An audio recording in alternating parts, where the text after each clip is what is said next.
Hello friends, आप सभी का स्वागत करता हूं आपके अपने इस यूट्यूब चैनल SCS एजुकेशन में।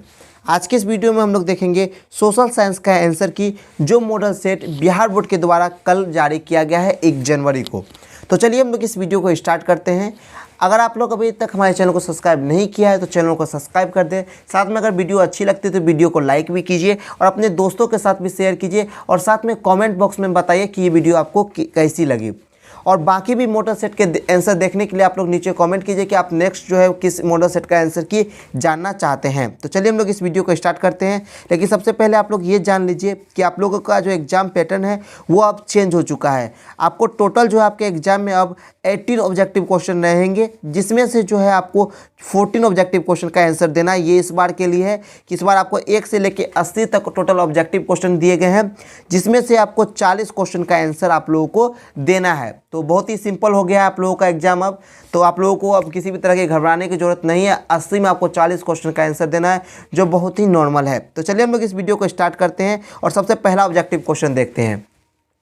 और आप लोग अपने मॉडल सेट की प्रैक्टिस जो है वो सबसे अच्छे तरीके से कर लेंगे, क्योंकि आपके एग्जाम में मॉडल सेट से भी और इस मॉडल सेट से भी बहुत ज़्यादा ऑब्जेक्टिव क्वेश्चन रहने की संभावना है, और साथ में सब्जेक्टिव क्वेश्चन भी। तो चलिए हम लोग सबसे पहला क्वेश्चन देखते हैं, और आप लोग सारे क्वेश्चन का आंसर जो है अच्छे से नोट करते हुए अपने कॉपी में चलते जाइएगा।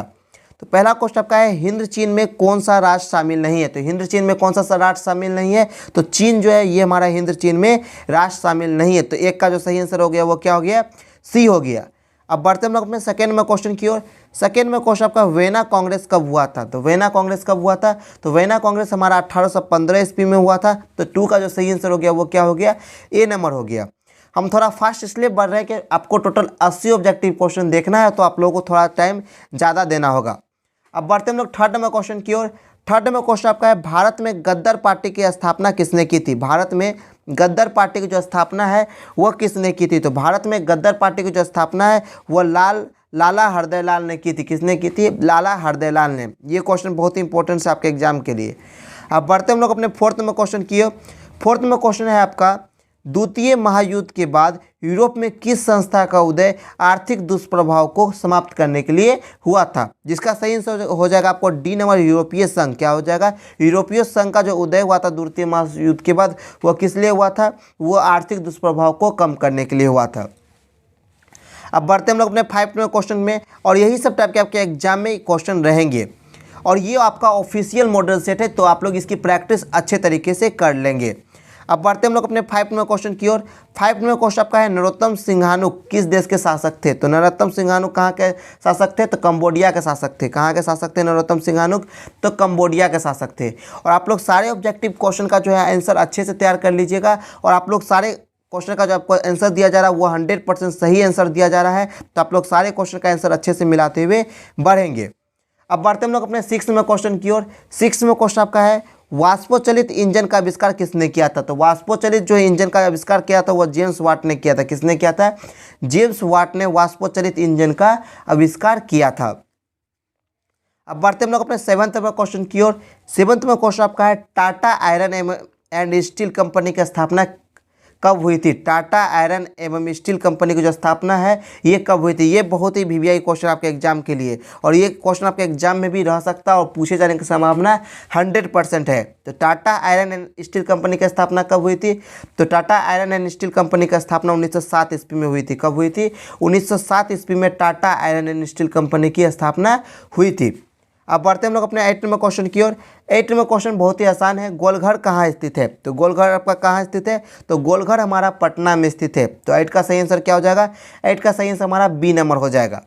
अब बढ़ते हम लोग अपने 9वें क्वेश्चन की ओर।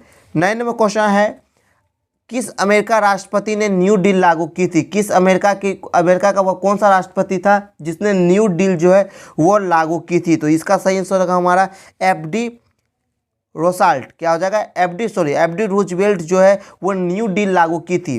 किसने, तो FD रूजवेल्ट ने अमेरिकी राष्ट्रपति ने न्यू डील लागू की थी। ये बहुत ही इंपॉर्टेंट क्वेश्चन है, और टोटल क्वेश्चन आपको NCERT के चैप्टर के टॉपिक से उठाया गया है। ये ऑब्जेक्टिव क्वेश्चन ये हमें इस तरह से बताता है, तो आप लोग प्रत्येक चैप्टर को अच्छे से पढ़ लीजिएगा। और बढ़ते हम लोग 10th में क्वेश्चन की ओर। 10th में क्वेश्चन आपका है नेपोलियन सिंघाता किस वर्ष लागू हुई थी। नेपोलियन सिंघाता किस वर्ष लागू हुई थी, तो इसका सही आंसर हो जाएगा हमारा डी नंबर 1804 ईस्वी में। नेपोलियन कोड इंट्रोडक्ट कब हुआ था, तो ये 1804 ईस्वी में होता है। इसका सही आंसर हमारा डी नंबर हो जाएगा 10th का। और आपको हम लोग चैप्टर वाइज ऑब्जेक्टिव जो अपने चैनल के द्वारा पढ़ा चुके हैं सोशल साइंस का प्रत्येक चैप्टर का, तो आप लोग अच्छे से पढ़ लीजिएगा। 11th का क्वेश्चन आपका फ्रैंकफर्ट की संधि कब हुई थी। ये बहुत ही वीवीआई क्वेश्चन है आपका। फ्रैंकफर्ट की संधि कब हुई थी, ये भी क्वेश्चन आपके एग्जाम में रह सकता है, जिसका सही आंसर होगा हमारा 1871 ईस्वी में। फ्रैंकफर्ट की संधि कब हुई थी, तो 1871 ईस्वी में हुई थी। ये भी बहुत इंपॉर्टेंट क्वेश्चन है आपका कि फ्रैंकफर्ट की संधि कब हुई थी, तो फ्रैंकफर्ट की संधि हमारा 1871 ईस्वी में हुई थी।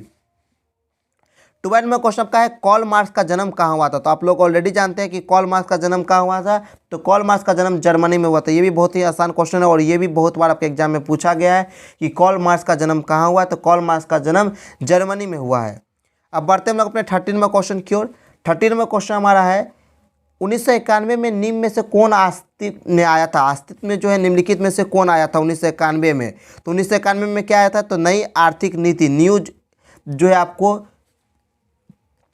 न्यू इकोनॉमी पॉलिसी जो है ये आपको जो है 1991 ईस्वी में आई थी। कब आई थी, 1991 ईस्वी में क्या आता है, न्यू इकोनॉमी पॉलिसी, नई आर्थिक नीति। ये भी क्वेश्चन आप लोगों के एग्जाम के लिए बहुत ही इंपॉर्टेंट है। अब बढ़ते हम लोग अपने 14 में क्वेश्चन की ओर। 14 में क्वेश्चन है आपका इन आर्थिक क्रियाओं में कौन प्राथमिक क्षेत्र से संबंधित नहीं है। आपके सामने 4 है, मत्स्य पालन, खनन और वन। ये तीनों हमारा कृषि में आता है, तो कृषि हमारा प्राथमिक क्षेत्र में आता है। क्वेश्चन हमारा है इन आर्थिक क्रियाओं में कौन हमारा प्राथमिक क्षेत्र में नहीं आता है, तो बैंकिंग सेक्टर जो ये हमारा प्राथमिक क्षेत्र में नहीं आता है, ये हमारा तृतीय क्षेत्र में आता है। और मत्स्य पालन, खनन और वन ये तीनों आपको कृषि के अंतर्गत आता है, तो ये सभी हमारा प्राथमिक क्षेत्र हो गया। अब बढ़ते हम लोग अपने 15 में क्वेश्चन की ओर। 15 में क्वेश्चन आपका है जमशेदपुर, दुर्गापुर, भिलाई और सलेम किस उद्योग का केंद्र है। जमशेदपुर, दुर्गापुर, भिलाई और सलेम ये किस उद्योग का केंद्र है, तो ये तीनों जो है ये हमारा आयरन एवं स्टील का, किसका, आयरन एवं स्टील का केंद्र है। इसका सही आंसर हमारा सी नंबर हो जाएगा। क्या हो जाएगा, सी नंबर हो जाएगा। जमशेदपुर, दुर्गापुर, भिलाई और सलेम जो है ये हमारा इंडस्ट्री किस चीज़ का है, आयरन और स्टील की। अब बढ़ते हम लोग अपने 16 में क्वेश्चन की ओर। 16 में आपका क्वेश्चन है प्रति व्यक्ति आय का आशय है। प्रति व्यक्ति आय का क्या आशय है, तो प्रति व्यक्ति आय का क्या आशय है, तो राष्ट्रीय आय क्या होता है, सॉरी औसत आय। प्रति व्यक्ति आय का आशय क्या हो गया, औसत आय हो गया। मतलब यहाँ का जो सही आंसर हो गया वो हो गया 16 का हमारा बी नंबर। क्या हो गया, 16 का सही आंसर हमारा बी नंबर होगा। कर पर कैपिटल इनकम रेफर्स किसको करता है, आपको एवरेज इनकम को, किसको करता है, एवरेज इनकम को। ये बहुत ही इंपॉर्टेंट क्वेश्चन है और कभी कभी सब्जेक्टिव में पूछता है कि औसत आय क्या है। अब बढ़ते हम लोग अपने 17 में क्वेश्चन की ओर। 17 में क्वेश्चन आपका है राष्ट्रीय विकास परिषद का गठन कब हुआ था। ये भी बहुत ही इंपॉर्टेंट क्वेश्चन है। राष्ट्रीय विकास परिषद का गठन कब हुआ था, तो राष्ट्रीय विकास परिषद का गठन 1952 ईस्वी में हुआ था। कब हुआ था, 1952 ईस्वी में राष्ट्रीय विकास परिषद, जिसको आप लोग अंग्रेजी में नेशनल डेवलपमेंट काउंसिल फंड बोलते हैं, इसका गठन हुआ था। अब बढ़ते हम लोग अपने 18 में क्वेश्चन की ओर। 18 में क्वेश्चन आपका है बांग्लादेश की मुद्रा है। बांग्लादेश की मुद्रा क्या है, टका है। इसका सही आंसर हमारा डी नंबर हो जाएगा। बांग्लादेश की मुद्रा क्या है, तो टका है। 18 का सही आंसर हमारा डी नंबर हो जाएगा, टका। अब बढ़ते हैं लोग अपने 19 में क्वेश्चन की ओर। 19 में क्वेश्चन आपका है राष्ट्रीय आय का क्या अर्थ होता है। 19 में क्वेश्चन आपका है क्या है, राष्ट्रीय आय का क्या अर्थ होता है, तो राष्ट्रीय आय का क्या होता है, सार्वजनिक उपक्रमों की आय। सार्वजनिक उपकरण से जितनी भी आय है तो वो सब कितनी क्या होते हैं, राष्ट्रीय आय होते हैं। अब बढ़ते हैं लोग अपने 29वें क्वेश्चन की ओर। 29वें क्वेश्चन आपका है भारत में उपभोक्ता संरक्षण कानून कब लागू हुआ था। ये भी बहुत क्वेश्चन इंपॉर्टेंट क्वेश्चन है। भारत में उपभोक्ता संरक्षण कानून कब लागू हुआ था, तो भारत में उपभोक्ता संरक्षण कानून 1986 ईस्वी में लागू हुआ था। कब हुआ था, 1986 ईस्वी में भारत में उपभोक्ता संरक्षण कानून लागू हुआ था। अब बढ़ते हैं लोग अपने 21वें क्वेश्चन की ओर। 21वें क्वेश्चन आपका है भूमि विकास बैंक द्वारा किस प्रकार का ऋण प्रदान किया जाता है। भूमि विकास की बैंक के द्वारा किस प्रकार का ऋण आप लोगों को प्रदान किया जाता है, तो भूमि विकास केंद्र द्वारा आप लोगों को दीर्घकालीन ऋण प्राप्त किया जाता है। कितने का दीर्घकालीन ऋण जो है भूमि विकास केंद्र के द्वारा आप लोगों को प्रदान किया जाता है, भूमि विकास बैंक के द्वारा। अब बढ़ते हैं बहुत ही इंपॉर्टेंट क्वेश्चन, भारत में किस प्रकार की आर्थिक प्रणाली है, तो भारत में किस प्रकार की आर्थिक प्रणाली है, तो मिश्रित अर्थव्यवस्था है। कैसी अर्थव्यवस्था है भारत में, भारत में मिश्रित अर्थव्यवस्था है। अब बढ़ते हैं हम लोग अपने 23 में क्वेश्चन की ओर। 23 में क्वेश्चन आपका है नागार्जुन सागर परियोजना संबंधित है। नागार्जुन सागर परियोजना संबंधित किस चीज़ से है? तो नागार्जुन सागर परियोजना किस से संबंधित है? तो कृष्णा से। किससे संबंधित है? कृष्णा से। 23 का जो सही आंसर होगा वो होगा डी नंबर। नागापुर सागर परियोजना किससे संबंधित है? तो कृष्णा से है। अब बढ़ते हैं लोग अपने 24 नंबर क्वेश्चन की ओर। 24 नंबर क्वेश्चन आपका है 26 सितंबर 2004 को विश्व के कौन सी भाग में सुनामी को प्रभावित किया था? तो इसका सही आंसर हो जाएगा हमारा बंगाल की खाड़ी। 26 दिसंबर 2004 को जो है विश्व का कौन सा भाग सुनामी को प्रभावित हुआ था? तो बंगाल की खाड़ी हुआ था। इसका सही आंसर हमारा डी नंबर होगा। क्या होगा? D number. अब बढ़ते हम लोग अपने 25 नंबर क्वेश्चन की ओर। 25 नंबर क्वेश्चन आपका है सामान्य संचार व्यवस्था को बाधित होने का मुख्य कारण है। सामान्य संचार व्यवस्था को बाधित होने का मुख्य कारण है। तो इसका मुख्य कारण क्या है? तो वायर केबल का टूट जाना। क्या होता है? वायर या केबल का टूट जाना सामान्य संचार व्यवस्था को बाधित करने का मुख्य कारण है। अब बढ़ते हैं लोग 26 में क्वेश्चन की ओर। 26 में क्वेश्चन आपका बाढ़ जो है क्षति पहुंचाती है। ए में ऑप्शन हमारा फसलों की, बी में ऑप्शन हमारा पशुओं की, सी में ऑप्शन हमारा भवनों की और डी में ऑप्शन हमारा उपयुक्त सभी। तो जिसका सही आंसर होगा हमारा डी नंबर। क्या होगा? जिसका सही आंसर होगा हमारा डी नंबर। बाढ़ क्षति किसको पहुंचाती है? तो फसलों को, पशुओं को, भवनों को, तीनों को पहुंचाती है। तो इसका मतलब हो जाएगा उपयुक्त सभी को। अब बढ़ते हैं लोग अपने 27 में क्वेश्चन की ओर। 27 में क्वेश्चन आपका स्वर्णिम चतुर्भुज संबंधित है। स्वर्णिम चतुर्भुज किससे संबंधित है? ए में ऑप्शन हमारा रेलवे से, बी में ऑप्शन हमारा सड़क मार्गों से, सी में ऑप्शन हमारा जल मार्गों से और डी में ऑप्शन हमारा वायु मार्ग से। तो स्वर्णिम चतुर्भुज कहाँ से संबंधित है? तो इसका सही आंसर होगा हमारा बी नंबर। क्या होगा? जिसका सही आंसर होगा हमारा बी नंबर, सड़क मार्गों से। स्वर्णिम चतुर्भुज कहाँ से संबंधित है? तो सड़क मार्गों से संबंधित है। अब बढ़ते हैं अपने 28 में क्वेश्चन की ओर। 28 में क्वेश्चन आपका है बाढ़ के समय लोगों को जाना चाहिए। बाढ़ के समय लोगों को कहाँ जाना चाहिए? ये सभी क्वेश्चन आप लोगों को मैंने पहले भी बताया और यहाँ पर सजेशन के भी तौर पर मिला है। तो बाढ़ के समय लोगों को कहाँ जाना चाहिए? तो बाढ़ के समय लोगों को ऊंची भूमि पर जाना चाहिए। कहाँ जाना चाहिए? ऊंची भूमि पर जाना चाहिए। इसका सही आंसर होगा हमारा डी नंबर। क्या होगा? बाढ़ के समय लोगों को कहाँ जाना चाहिए? तो इसका सही आंसर होगा हमारा सी नंबर, उच्च भूमि पर। क्या होगा? इसका सही आंसर सी नंबर, उच्च भूमि पर। अब बढ़ते हैं लोग अपने 29 में क्वेश्चन की ओर। 29 में क्वेश्चन हमारा निम्न में से कौन क्षेत्रीय राजनीतिक दल है? क्षेत्रीय राजनीतिक दल निम्नलिखित में से हमारा कौन सा है? जिसका सही आंसर होगा हमारा सी नंबर, जनता दल यूनाइटेड जो है ये हमारा क्षेत्रीय राजनीतिक दल है। अब बढ़ते हैं लोग अपने 30 में क्वेश्चन की ओर। 30 में क्वेश्चन आपका है पंचायत के चुनाव कौन करवाता है? पंचायत का जो चुनाव है वो कौन करवाता है? ए में ऑप्शन हमारा केंद्र सरकार के द्वारा, बी में ऑप्शन हमारा जिला परिषद के द्वारा, सी में ऑप्शन है हमारा राज्य चुनाव आयोग के द्वारा और डी में ऑप्शन हमारा राज्य सरकार के द्वारा। तो पंचायत का चुनाव जो है वो कौन करवाता है? तो पंचायत का जो चुनाव है वो आपको कौन करवाता है? तो पंचायत का जो चुनाव है वो आपको जिला परिषद करवाता है। कौन करवाता है? जिला परिषद करवाता है। इसका सही आंसर हमारा बी नंबर होगा। क्या होगा? बी नंबर सही आंसर होगा 30 का बी नंबर। अब बढ़ते हैं लोग अपना 31 नंबर क्वेश्चन की ओर। 31 नंबर क्वेश्चन आपका है भारत के किस राज्य में पंचायती राज की शुरुआत हुई थी? भारत के जो है किस राज्य में पंचायती राज की शुरुआत हुई थी? सर्वप्रथम तो राजस्थान में हुई थी। कहाँ हुई थी? राजस्थान में हुई थी आपको पंचायती राज की शुरुआत। जिसका सही आंसर होगा हमारा डी नंबर। भारत में किस राज्य में पंचायती राज की शुरुआत हुई थी? तो राजस्थान में पंचायती राज की शुरुआत हुई थी। अब बढ़ते लोग अपने 32 नंबर क्वेश्चन की ओर। 32 नंबर क्वेश्चन आपका है वर्ष 1975 भारतीय राजनीति के लिए किस लिए जाना जाता है? वर्ष 1975 जो है वो हमारा भारतीय राजनीति के लिए किस लिए जाना जाता है? ये भी बहुत ही इंपॉर्टेंट क्वेश्चन है आपके एग्जाम के लिए और ये सेम टू सेम क्वेश्चन मैंने आपको सजेशन के भी तौर पर बताया था। तो वर्ष 1975 भारतीय राजनीति के लिए किस लिए जाना जाता है? तो देश में आंतरिक आपातकाल लागू हुआ था। किस लिए जाना जाता है? देश में जो है आंतरिक आपातकाल लागू हुआ था, इसलिए भारतीय राजनीति को 1975 में आपातकाल के नाम से जाना जाता है। अब बढ़ते लोग अपने 33 नंबर क्वेश्चन की ओर। 33 नंबर क्वेश्चन आपका है ताड़ी विरोधी आंदोलन किस प्रांत से शुरू हुई थी? ये भी बहुत ही इंपॉर्टेंट क्वेश्चन आपके एग्जाम के लिए। ताड़ी विरोधी आंदोलन जो है वो भारत के किस प्रांत से शुरुआत हुई थी? तो ताड़ी विरोधी आंदोलन कहाँ से शुरुआत हुई थी? तो जिसका सही आंसर होगा हमारा आंध्र प्रदेश से। क्या होगा? आंध्र प्रदेश से जो है ताड़ी विरोधी आंदोलन की जो है शुरुआत हुई थी। अब बढ़ते लोग अपने 34 नंबर क्वेश्चन की ओर। 34 नंबर क्वेश्चन आपका है धर्म को समुदाय का मुख्य आधार कौन मानता है? धर्म को जो है समुदाय का मुख्य आधार कौन मानता है?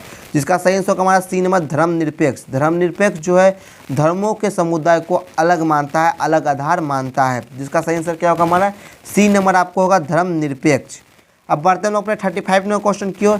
35वें क्वेश्चन आपका सत्ता के साझेदारी सही है क्योंकि, सत्ता की साझेदारी क्यों सही है?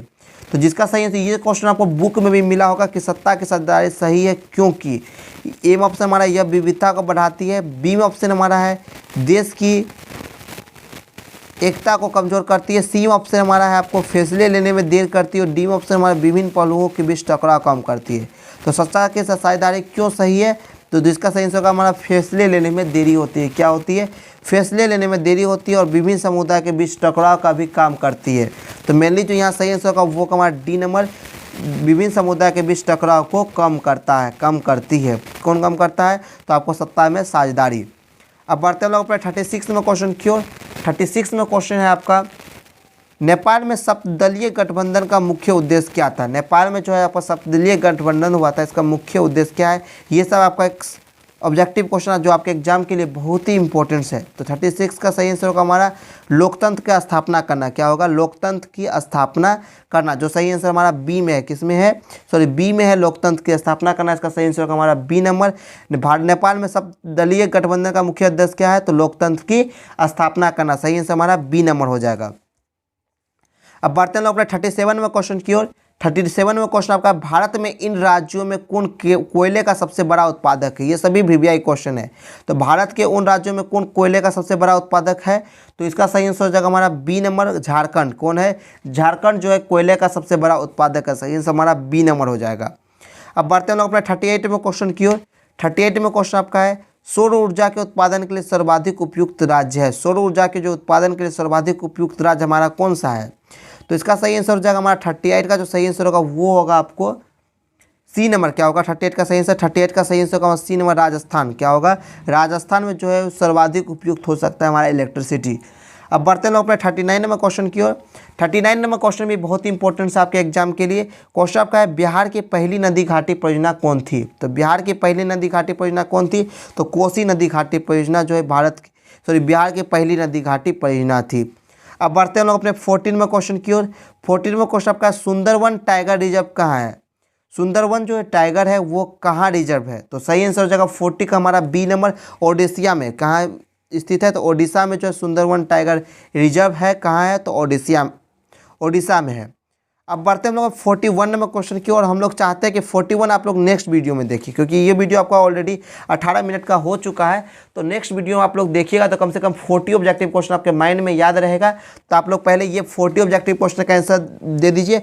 पार्ट 2 जो हम लोग कल लेके आएंगे, पार्ट 2 कल हमारा इसी टाइम अपलोड होगा, तो फिर से कल आप लोग पार्ट 2 को देख लीजिएगा। जो बचा रहेगा आप लोग आराम से देख सकते हैं। तो आज के वीडियो को हम लोग यहीं रखते हैं। अगर आपने अभी तक चैनल को सब्सक्राइब नहीं किया तो चैनल को सब्सक्राइब कर दीजिए और साथ में अपने दोस्तों के साथ भी और क्लास 10th के दोस्त के साथ खासकर शेयर कीजिए ताकि वो लोग इसका आंसर को तैयार कर सके। तो मिलते हैं एक नई क्लास के साथ, तब तक के लिए बाय।